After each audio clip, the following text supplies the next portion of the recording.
गोपीचंद पडळकर आणि जितेंद्र आव्हाडांचे कार्यकर्ते भिडले। विधिमंडळ परिसरातच दोन्ही नेत्यांच्या कार्यकर्त्यांमध्ये जोरदार हाणामारी, एकमेकांचे कपडे फाटेपर्यंत भांडण।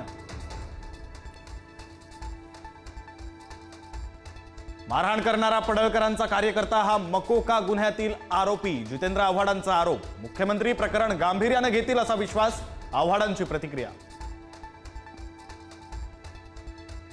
विधानभवनात गुंडांना प्रवेश कुणी दिला हे तपासा। पडळकर आणि आव्हाड राड्यानंतर उद्धव ठाकरेंची विधानसभा अध्यक्षांकडे मागणी।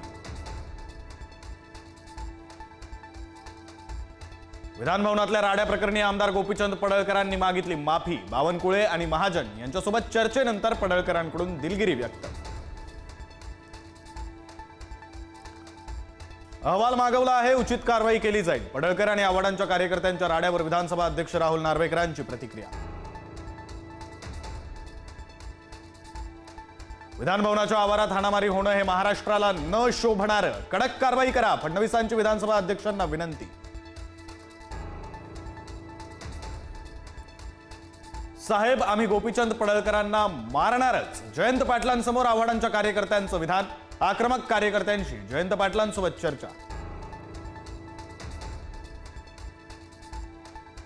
उद्धव ठाकरे आणि देवेंद्र फडणवीस यांच्यात 30 मिनिट चर्चा। विधानसभा विरोधी पक्ष नेतेपद, त्रिभाषा सूत्र, हिंदी सक्तीवर चर्चा।